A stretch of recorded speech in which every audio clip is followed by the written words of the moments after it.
So you got the sheet about it? Did you get the directions? I handed out, I think I handed them out on Tuesday. I've got a couple more copies here. They're also on Jupiter grades, so all of these handouts I'm going to post on Jupiter grades as well, so you'll have access to them there. So here, you get one of these. Okay. There's on Jupiter grades also, which I'll always do. You guys know how to access the materials tab? Okay, so I'll post them under there. They'll be PDFs. That's also, you can find a link to my YouTube channel and also to the Google Hangouts for our tomorrow night. So you upload it to Jupiter grades right there on the assignments tab. Upload the file. You can send it as like a Word doc, PDF, a link to a Google Doc. You can even write it right in the program. Any one of those is fine. The time that's due is 11:59 p.m. So you guys have all of tomorrow evening to work on it, but I don't want you guys staying up into the past midnight working on this. Try to get it in on time, please. So the prompt there, you're telling me a story, a short story about someone you haven't seen in a long time, someone close to you haven't seen in a long time. It doesn't have to be true. It could be based on true things. It could be based on something you've seen in somebody else's life. So a lot of options there, and about 300, 500 words, please. All right, so that's due tomorrow, tomorrow night. Remember, we've also got the poem. We should be working on. Did you get one of these? Okay. Here, so we started talking a little bit about the poem. Yesterday's live stream, I went through the second half of that, and the first half of it I went over on Tuesday, which also is posted on the live stream. So you can look at that. Make sure for this, we'll have a quiz on it early next week, probably Tuesday, on this poem. What I'm looking for in this quiz is the poem will be there. I'm going to ask you what a few words in it mean and ask you to explain the general idea of certain parts of it. So make sure you're familiar with what's happening in this poem. The vocabulary is not too difficult. I've got some of them defined there for you as notes. And please start working on memorizing this. You have a couple of weeks still. You have, let's see, I can tell you exactly how many days. So it's due 2 weeks from today. So, and remember, you can always recite for me outside of class time, up until the day before it's due in class, and then you don't have to recite in front of other people. And the last opportunity to recite is in class the day of. So you recite once each day, and it can never hurt your brain. All right, so let me read this because we want to keep getting it in our ear, getting familiar with it. But you should also be reading it aloud on your own to practice. Sonnet 94 by William Shakespeare. They that have power to hurt and will do none, that do not do the thing they most do show, who moving others are themselves as stone, unmoved, cold, and to temptation slow. They rightly do inherit heaven's graces, and husband nature's riches from expense. They are the lords and owners of their faces, others but stewards of their excellence. The summer's flowers to the summer sweet, though to itself it only live and die. But if that flower with base infection meet, the basest weed outbraves its dignity. For sweetest things turn sourest by their deeds. Lilies that fester smell far worse than weeds. And make sure when you're practicing these also that you're not rushing it. You're saying the words clearly. If you have a question about how to pronounce any words, look it up or ask me, please. And try to, when you're saying it aloud, put some expression into it. It makes it easier for you to understand and easier for your listener to understand. Okay, so yesterday I asked you guys to finish reading the story of Agamemnon and his children. Can somebody give me a sort of brief summary of what it was that happened? So what we had seen was that Agamemnon, his younger brother Menelaus says, my wife has been stolen. We have to go to Troy and get her. Big bro, can you help me out? Agamemnon says, yes. They gather the Greek ships together. What's the problem, though, when they get the Greek fleet together? Well, yeah, why do they need to make a sacrifice? Why? Why can't they just go? There's no wind. There's no wind for the ships. So they have to make a sacrifice. And what does the sacrifice have to be? His daughter. His daughter, whose name is, anyone remember? Iphigenia. Agamemnon's daughter, the eldest of his 3 children. She's brought there and she's killed as a sacrifice to the gods. The Greek fleet leaves. How long are they at Troy? 10 years. Then Agamemnon sails back. Unlike many of the other Greeks, he doesn't have any problems getting home. But when he gets home, what happens? He gets killed. Who kills him? His wife's lover. Yes. Do you remember his name? Remember his wife's name? These are names you need to get familiar with. At least Clytemnestra and Agamemnon. Iphigenia, not so much. Okay, that's Agamemnon's wife. Her lover, this is a name you need to know. What is his name? And you guys have the books with you. We're here, we're talking page, what page are we here? 250 something. 253, 254, 255. Around there.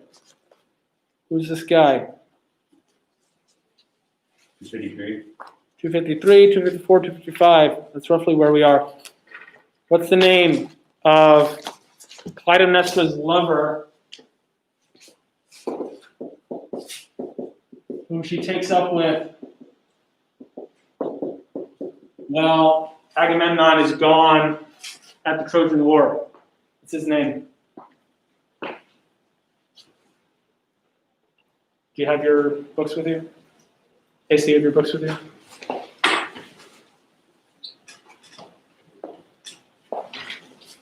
Did you get one of these? Mine. You said did you get one of these? You get one of these? No. No, this is, we haven't started in the Odyssey yet. Okay, please make sure that you guys are paying attention to things that post on Jupiter Grades. Watch the live streams if you don't make class. If you think you missed something in class, you can check out these live streams also. So we're in that book right now. What's this guy's name?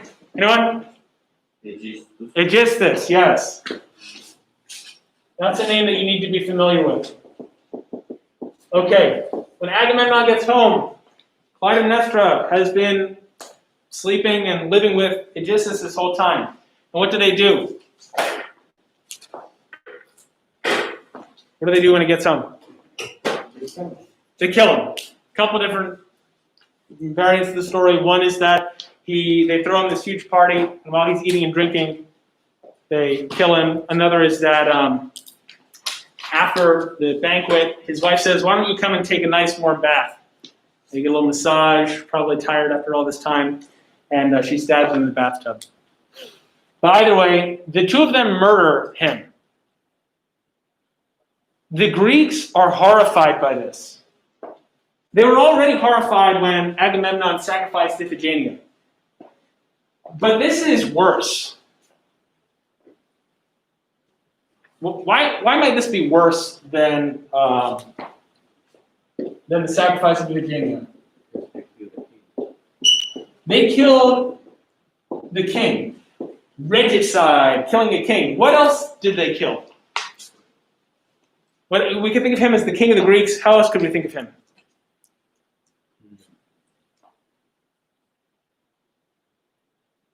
What's his connection to Clytemnestra? He's her husband. In the Greek conception of marriage, who's superior to the other one, the husband or the wife? Who's superior? The husband. So here, with Iphigenia at least, this is a father killing his daughter. He is the one who's supposed to be in authority in that relationship for the Greeks. But here, with Clytemnestra and Aegisthus killing him, not only is he the king, it's also her husband that she's killing, the father of her children. And Aegisthus here has violated Agamemnon's bloodline, so to speak, by hanging out with Clytemnestra this whole time. So this is horrible crime. The two remaining children, remember, Agamemnon has 3 children. They had Iphigenia, and then they've got a son whose name is, anyone know? I've written this on the board the other day. Orestes. Orestes. You gotta know that name. And then their daughter, her name is Electra. You don't need to know her name. It's good to know. But, Orestes is the son. Electra is the daughter. What do the two of them do? Their father has been murdered by their mother and their mother's lover. What do? They kill. They kill them. Primarily Orestes, but with help from. Yes. They kill Clytemnestra and Aegisthus in revenge for the murder of Agamemnon. But this still hasn't fixed things.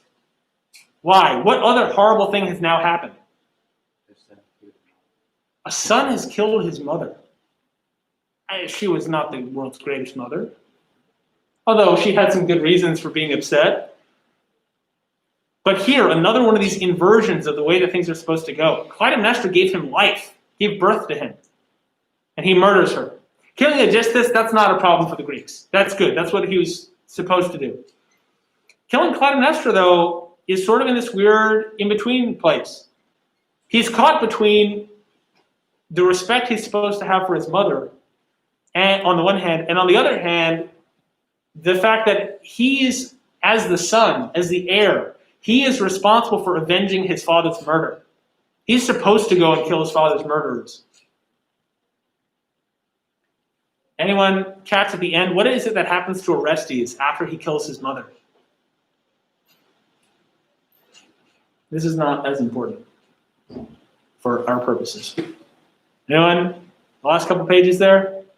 You guys all read this, I'm sure. Yes, Apollo ends up showing up near the end, but why? Why does Apollo need to bother showing up?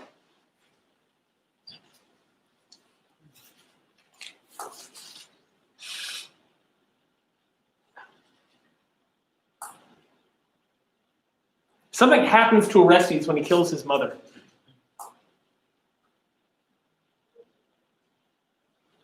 All right, let's take a look. We're here. We're on page, let's see, 257 to 258. To 259. Because 258 is an illustration.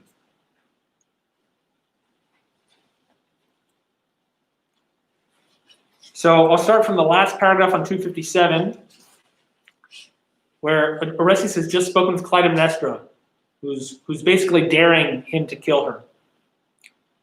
When he came out again, those waiting in the courtyard did not need to be told what he had done. Asking no questions, they watched him, their master now, with compassion. He seemed not to see them. He was looking at a horror beyond them. Stammering words came from his lips. The man is dead. I am not guilty there, an adulterer. He had to die. But she, did she do it or did she not? Oh, you, my friends, I say I killed my mother, yet not without reason. She was vile, and she killed my father, and God hated her. His eyes were fixed always on that unseen horror. He screamed, look, look, women there, black, all black and long hair like snakes. They told him eagerly there were no women. It is only your fancy. Oh, do not fear. You do not see them, he cried. No fancy. Right. I see them. Where? 259, the first full paragraph on 259.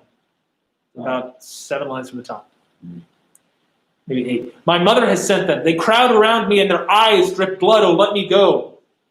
He rushed away, alone, except those invisible companions. Right after Orestes kills his mother, what does he experience? What happens there? Regret, I guess. Yes, there's a certain degree of regret, but it's even more than that. It's more than just his sort of internal emotion. Say that again. He feels guilty. He knows on the one hand it was the right thing to do, but he also feels guilty about this. And in addition to that, there's something outside of him. What does he perceive? They're on 259. What does he perceive?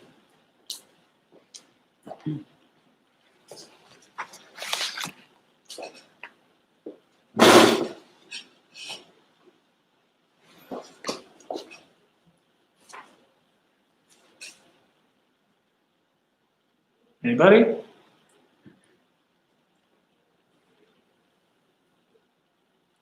His eyes were fixed always on that unseen horror. He screamed, "Look, look, women there, black, all black, and long hair like snakes." They told him eagerly there were no women. "It is only your fancy. Oh, do not fear." "You do not see them?" he cried. "No fancy. I see them. My mother has sent them. They crowd around me and their eyes drip blood. Oh, let me go." He rushed away, alone, except for those invisible companions. Say that again? He's cursed, yes. In addition to these internal feelings of guilt and regret, he's also being visited by these spirits that look like women with blood dripping from their eyes and snakes for hair. There are these goddesses that start pursuing him. He runs away, and they keep following him. These are the Furies. The Furies. Goddesses of madness and revenge, also known by their Greek name, Erinyes. If you want to learn more about this whole series of events with Agamemnon's return home, Orestes murdering Clytemnestra, and then eventually how he's freed from these evil spirits who end up not being entirely evil. There's a series of 3 plays called the Oresteia, ancient Greek plays. The first one is called Agamemnon. The second one is called The Libation Bearers. And the third one is called The Eumenides, which means the kindly ones, which is the new name that the Furies get at the end of that play. That's one of the more important works of Greek theater. There's a lot you can say about Greek tragedy and Greek comedy, but that's a good place to start. And they're fairly short. All right, so this is the kind of thing you're interested in. That's good to know. All right, any questions about that? Okay, with this in mind, this is Agamemnon, the king of the Greek army at Troy. This is how he returned home. This is what happened to him and his family, which, to be fair, his family was already pretty messed up. But things keep getting worse and worse. With this background of the king of the Greek army having this terrible return, now we're going to look at Odysseus' return home. That's the subject of the Odyssey. People think of the Odyssey as being the story of all of Odysseus' journeys between Troy and his home. And that's true that that's in there. But what this book really focuses on is his arrival home. And you have to keep this myth in mind the whole time. All the characters are thinking about this. This is recent events, or about 10 years prior, I guess. Parts of it. These are recent events here. And so the big question is how Odysseus is the last of the Greeks to return home. Of those who make it home, he's the last one. How is his return home going to compare to this? Is it going to be similar? We'll see. There are lots of men who are trying to convince his wife to marry them. They all think he's dead. He has a son who's alive, not very powerful or influential. How is his son going to play a role in this? We see Orestes here rises to the occasion, and he does what needs to be done, as horrible as it is. That's the question in our minds that we have to consider here. Okay, as we're going through this book, there are a lot of names that may be unfamiliar to you. You have in the book resources to help you out. So there's all of this introduction, then there are a couple of maps. So have your books out, follow along with me. So you open it up, there's some reviews, okay, flip a couple pages, we get to the title page, the Odyssey. Everyone following along with me? Please bring your books to class. Get to this page. All right, great. On the left there's an image of what a Greek ship looked like. So this here, I don't know, it's like 7 or something. It's close to the beginning. Just giving you guys a little introduction to this physical book and the different things that are in here. So you've got some reviews at the beginning, a little bit of information in the book. Then you get to this page. It says Homer, the Odyssey. Gives it a translator, the guy who wrote the introduction, the publishing company. It's got this little nice picture of a boat, a Greek ship. Okay, you flip the page. Then we get to the copyright information, the dedication. Flip the page again, we get to the table of contents. So if you're trying to find something, that's where it'll be. It tells you what pages those maps are on. It tells you where the different books start. A quick note about the Odyssey is that when we're talking about epic poetry, originally in the ancient world meant a scroll, and scrolls weren't very long. You could only fit about a chapter's worth of information, maybe a little bit more, onto one of them. And so the Odyssey would have been on 24 scrolls originally, because there are 24 books in it. So when I say book, it means chapter, but it's all part of one larger work. All right, flip the page again. We get to where it says introduction. The introduction is worth reading. It's in there for a reason. Give you some good background. Maybe go a little bit more in depth than you're interested in, but it's not a bad idea. Then on page 12, there's a little bit about the language of Homer, which is very useful also.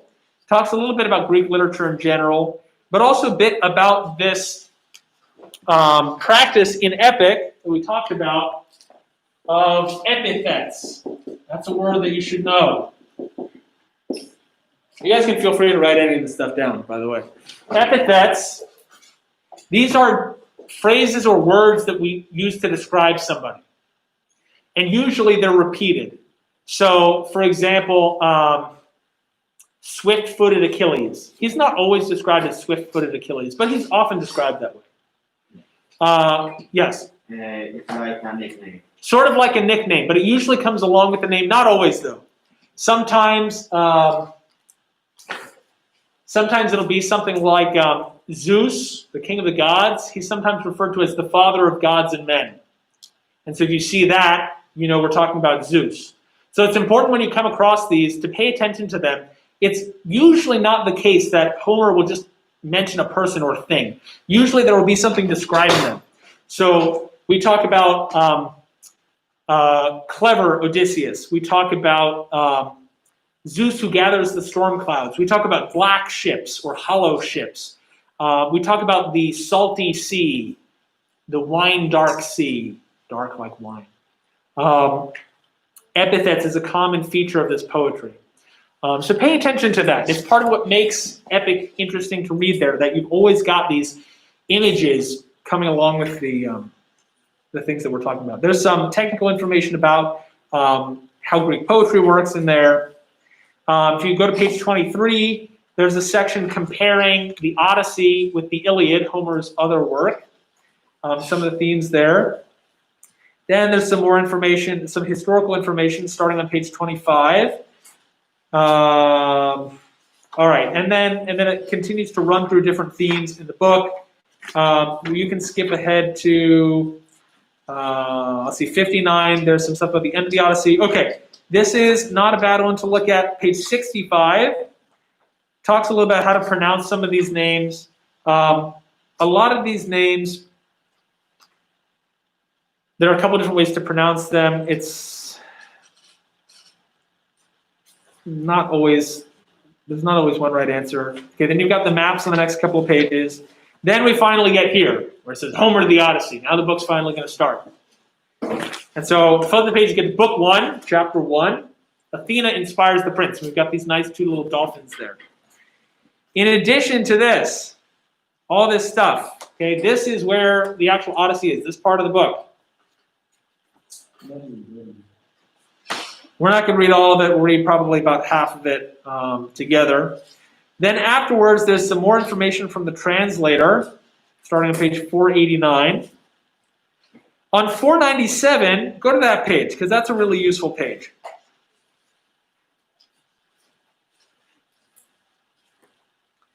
On 497, you see this.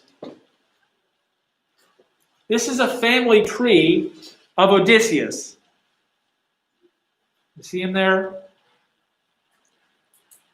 You want to see where Odysseus is? Somebody tell me roughly where he is.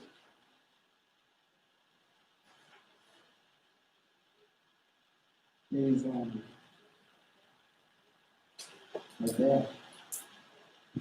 Yeah, sort of in the bottom left.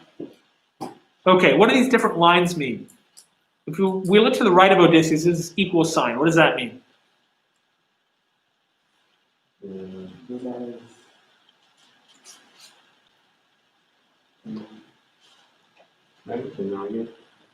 I'm sorry? No. Notice it's connecting him to Penelope, just to his right.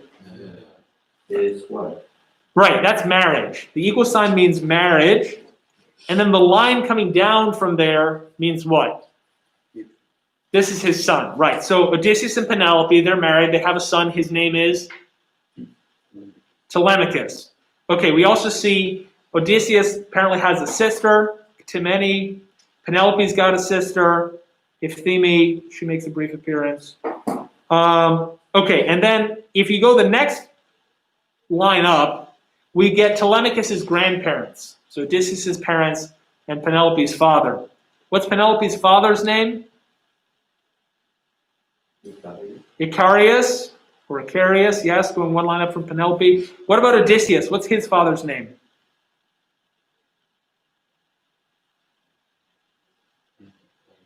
So Anticlea, that's his mother. Names that end with an E or an A are usually women's names in Greek.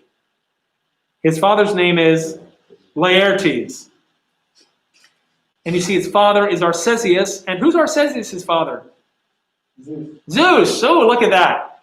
Okay, it's not a coincidence that Odysseus is such an impressive guy. He's got divine blood in him. Although, descending from Zeus is not that unusual in Greek myth.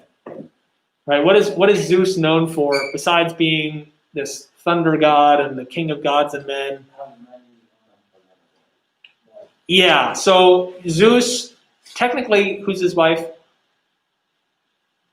Hera, or Juno is her Roman name, her Latin name. Yeah, Hera is his wife, but he's not very faithful. He messes around with lots of different goddesses and mortal women. And he's just sort of known for that, different ways that he seduces them and has his way with them. So, but anyway, that gives you a bit of the family tree there. The people who are really important to know here, if you want to circle them or make notes, because these books are yours, so feel free to write in them, please. Are obviously Telemachus, that's Odysseus' son, Odysseus and Penelope, his wife, and then Odysseus' father, Laertes.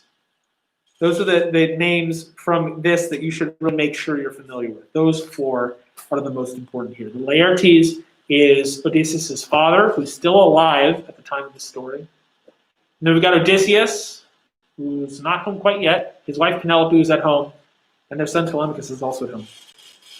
You flip the next couple of pages, you get some other family trees that are not as important. They're good to be familiar with. And then at another couple of pages, so starting on page 503, we've got notes. These are here to help you. Please feel free to check these. If there's something that's confusing you, look in this back section. Maybe you want to fold down the page or something so you can find this easily.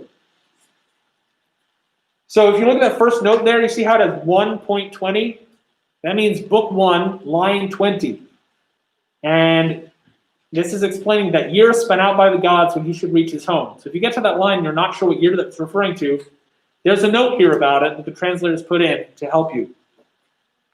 So we see there are 1, 2, 3, 4, 5 notes here for book 1. Those are good to refer to. And then the last section that I want you to be familiar with, so you keep flipping 517. There are some other books that are worth reading about this. Go to 521. 521. This is another good page would be to flip down the corner and make sure you can find easily. This has all the names of the characters in the book listed alphabetically, and it gives you a couple words about who they are. So if somebody pops up and you say, oh man, I'm supposed to know who that is, but I can't remember. I can't find it in my notes. I didn't write anything in the book here. Go to the back, go to 521, flip through, and find that name, and it'll tell you at least a little bit about them. Most of the characters in here, you notice it's really long. There's a whole lot of different names that pop up. Most of them are not important. They're just people who show up very briefly, and they die, or they just get left behind or something. But there are going to be names that you really should be familiar with. And so that's a good reference for you to have and for you to consult if you're not sure. Okay. Any other questions before we start? We're just about ready to start actually reading. I don't want to get too caught up in all of this stuff. I want to be able to spend a good amount of time actually reading this together. That's how the original audience would have experienced it. Being told aloud to them, obviously not reading, but memorized. So when we're reading together, pay attention. Read along in your book if you prefer, or just sit there and listen if you prefer. But if you're sitting there listening, actually listen, pay attention to who the different characters are, to the words. And if you have a question, please just raise your hand and ask. If you're watching on the live stream, you can write in and ask.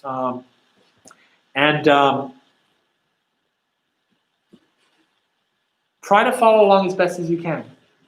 If you don't understand something, it's fine. You can either ask, or if you feel like it's not confusing you too much, we can just let it go for now. But listen to the words. Think about the choices here. This is poetry. Every word is chosen for a reason. So flip to page 77. We'll get started. Book 1. The beginning of the Odyssey.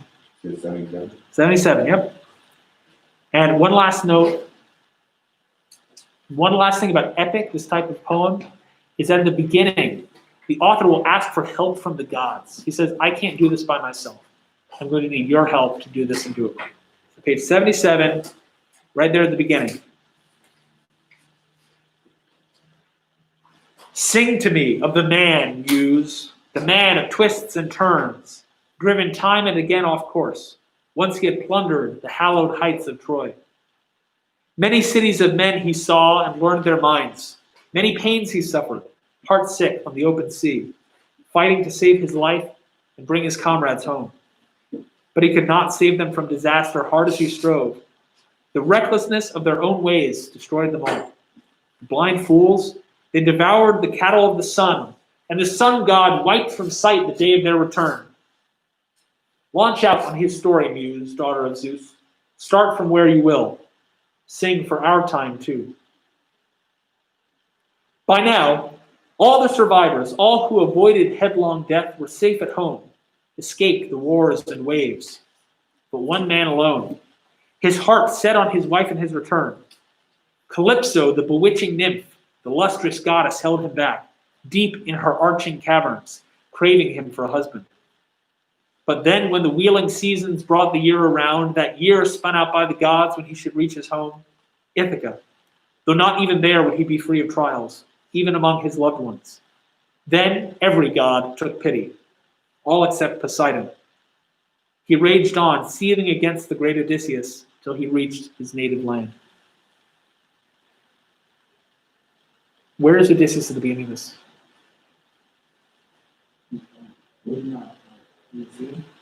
He is somewhere still out at sea. He's not home yet. Where is he specifically? We'll get the name of the island later. Whom is he with? Calypso. Who is Calypso? She's a goddess. And what do we learn about her? How does Homer describe her? In line, 17. How does Homer describe her? The bewitching nymph. The lustrous goddess. What's another way we could express that? What's Calypso like? What does she look like? What? Charming? Yeah, more than charming. She's lustrous. She's like a bright, shining light in your life. She's bewitching. She casts a spell on you. Calypso is a very attractive goddess. She's got Odysseus with her on her island. And what god is mad at Odysseus? There's still one god mad at him. Poseidon. Who's Poseidon? God of the sea, also of earthquakes and horses. Yes. And so we'll learn why Poseidon is mad at him. Continuing. But now Poseidon had gone to visit the Ethiopians, worlds away. Ethiopians off at the farthest limits of mankind, a people split in two. One part where the sun god sets, and part where the sun god rises. There Poseidon went to receive an offering, bulls and rams by the hundred. Far away at the feast, the sea lord sat and took his pleasure. But the other gods, at home in Olympian Zeus's halls, met for full assembly there. And among them now the father of men and gods was first to speak. Who's the father of men and gods? Zeus. Here also called Olympian Zeus. Zeus who lives on Mount Olympus.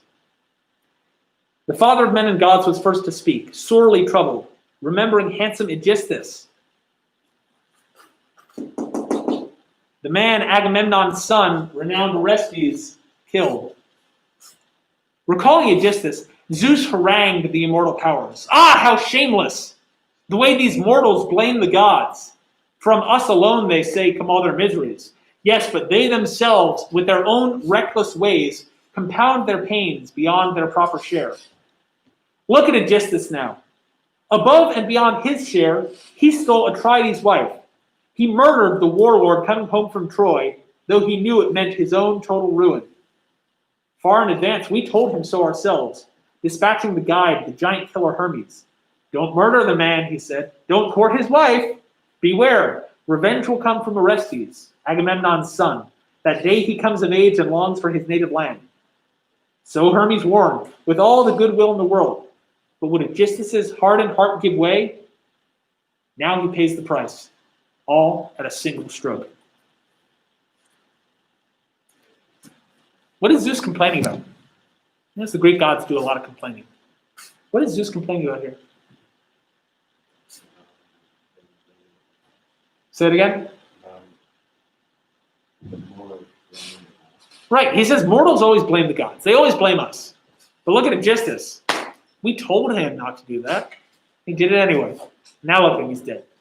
Okay, tomorrow we'll continue with book 1. I'll also distribute some review questions for you guys to be answering as we go through this. Let me know if you have any questions about anything. Make sure to work on creative writing, memorizing poems. Wait, so we put it on the phone wall? Say it again. Just put it on the phone wall?